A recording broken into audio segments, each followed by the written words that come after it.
On va parler de Erich von Stroheim. On est page 24.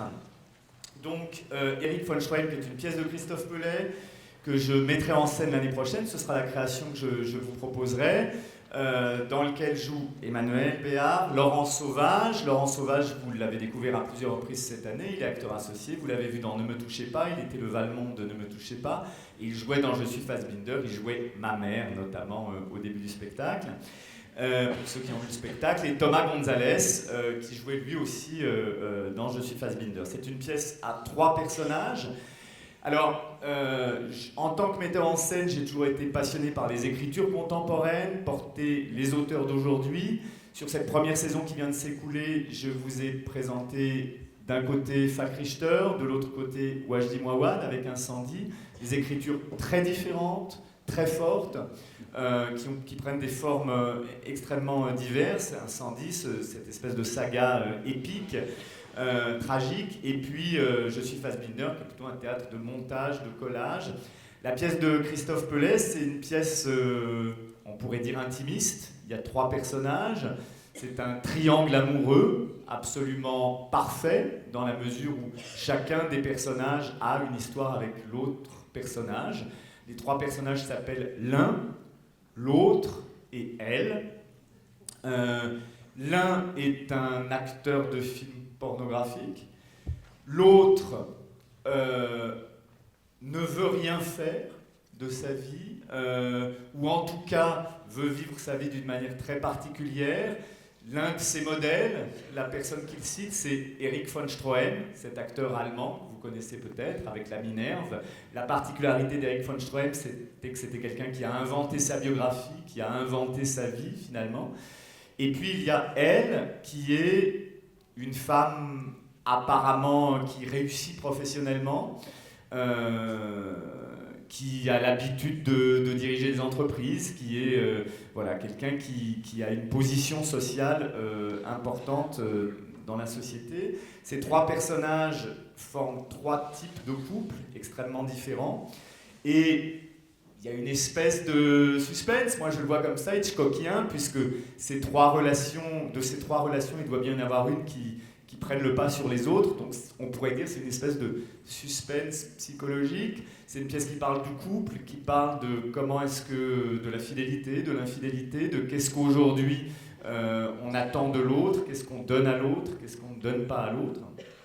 Et je trouvais intéressant, là aussi, dans le chemin que je vous propose de spectateur, d'aborder cette œuvre par mon prisme de metteur en scène qui est complètement différente des 2 œuvres que je vous ai proposées cette année. L'écriture de Christophe Pellet, c'est une écriture qui me tient particulièrement à cœur. J'ai déjà travaillé sur un texte de Christophe qui s'appelle La Conférence, un texte que j'avais mis en scène et joué moi-même. C'est la 2e fois que je m'attaque à cette écriture-là. On présentera cette pièce ici, dans cette salle. Christophe, peut-être, tu commences. Qu'est-ce que c'est, comment elle est née, cette pièce? Elle est née un peu de moi-même, ce que je dis toujours, je ne peux pas différencier l'écriture, le corps de l'écrivain avec celui de l'écriture, donc elle est née du vécu que j'ai pu avoir à ce moment-là de ma vie. Vous voyez, il va falloir que je les pousse un peu. On est arrivé dans le club des timides. La forme, on est dans une forme qui est très... ce qui nous a frappé, on a fait déjà 2 lectures là, avec les comédiens, c'est l'extrême économie des mots, et en même temps, c'est acéré comme des poignards, c'est extrêmement violent, et en même temps apparemment très simple, mais ça touche sans cesse au cœur. Il y a une espèce de... c'est pas qu'il n'y aurait pas assez de mots, mais en tout cas, il n'y a pas trop de mots. Tu es d'accord avec ça? Oui, c'est vrai, par rapport à d'autres textes, notamment la conférence que tu avais jouée, qui était plus logorique. C'était un hommage à Thomas Bernhardt, qui est un auteur qui m'a très influent, enfin même bouleversé. Et là, oui, c'est quelque chose de plus, laconique, on va dire. Mais dans les mots, pas dans l'esprit. Je Je vais revenir, attention, c'est pas fini, Christophe. Emmanuel, donc qu'est-ce qui s'est passé? Comment on est arrivé là? Avec Emmanuel, on travaille ensemble depuis quelques années maintenant. On a traversé plusieurs aventures théâtrales. Et puis, je sais plus, il y a 2 ans, on discutait, et puis Emmanuel me disait, tiens, j'ai envie de travailler sur des textes d'aujourd'hui, des textes contemporains, et donc je lui ai fait lire 7 ou 8 textes, quelque chose comme ça à ce moment-là, et je lui ai dit, est-ce qu'il y a quelque chose qui t'attrape, qui te dévore? Et tu es revenu en me disant ça. Tu te rappelles pourquoi? Qu'est-ce que c'était cette expérience? Je me souviens de peut-être la phrase qui m'a le plus qui m'a attrapée, c'était la beauté manque. On passe sa vie à essayer de... C'est quoi exactement, Christophe? La beauté manque, on passe sa vie à essayer, à organiser sa survie. Voilà. Et il y a quelque chose dans ce texte aussi qui est de l'ordre de l'errance. Quelque chose qui... des personnages qui sont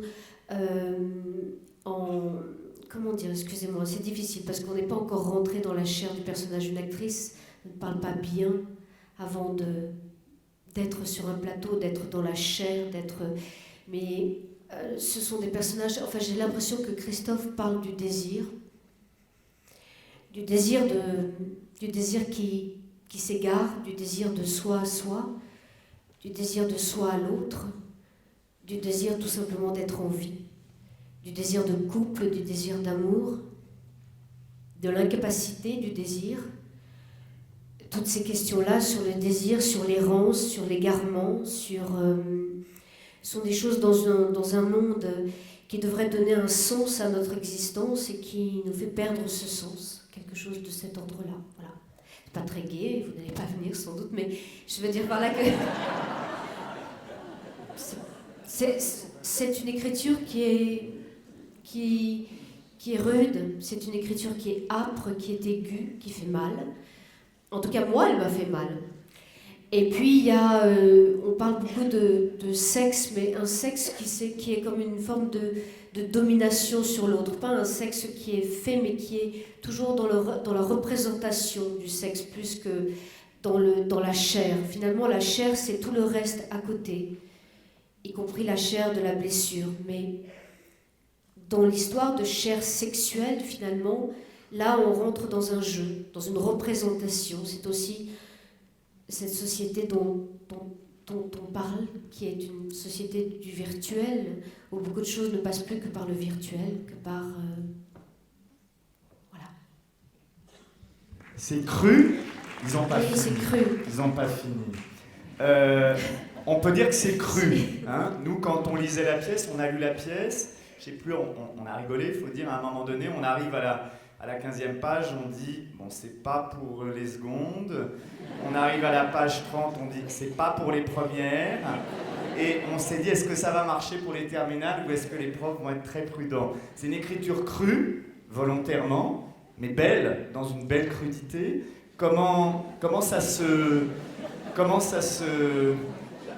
s'organise au moment où tu écris, justement? Qu'est-ce que c'est la limite? À quel moment tu pousses le curseur? Tu vois, comment ça s'est décidé, ça? Il n'y a pas de limite. La crudité, je ne l'ai pas voulu, je ne l'ai pas recherchée, elle était sans doute là en moi, et c'est ressorti, c'est sorti. Je ne réfléchis pas lorsque j'écris. Je réfléchis pas lorsque j'écris, donc la crudité, elle m'est apparue après coup.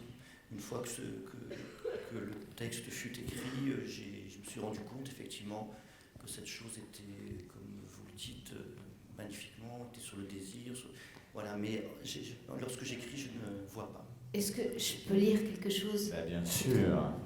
Plus la place du comédien. C'est d'essayer de... J'aimerais parvenir à un endroit commun à tous ceux que je côtoie et auxquels je parle. Trouver cette source pour me libérer d'un poids, ne plus être exploratrice, perdre le contact avec la réalité, franchir enfin cette frontière, être de l'autre côté pour passer à autre chose. Passer à autre chose et voir enfin devant moi ton corps aimé comme je ne l'avais encore jamais vu auparavant, comme je n'avais encore jamais vu aucun corps aimé, libre de toutes les images passées, un corps premier, absolu. Ton corps aimé, enfin, aimé pour ce qu'il est, pas pour ce qu'il dit, ce qui en est dit ou ce que j'en dis. Il y a des passages plus drôles, mais je vais les garder pour la présentation. Merci beaucoup. Alors ça, ce sera donc avec... voilà, c'est là encore une fois un spectacle vraiment écrit aussi, ça c'est dire tu écris pour l'acteur, pour le corps de l'acteur, hein. C'est ton écriture, moi je l'ai ressenti, je l'ai joué, elle est vraiment donnée, offerte aux acteurs, hein. Donc c'est un spectacle porté par 3, cache-toi, magnifiques acteurs, l'écriture de Christophe, tous les textes de Christophe sont édités chez l'Arche, vous pouvez les trouver à la librairie. Ça sera, la création aura lieu le 30 janvier, on répétera ici, le spectacle voyagera après, il ira au Théâtre du Rond-Point d'ailleurs chez Jean-Michel en fin de saison. Comme un certain nombre de spectacles qui seront créés ici, les décors, les costumes sont créés par les ateliers magnifiques du TNS de décors et de costumes.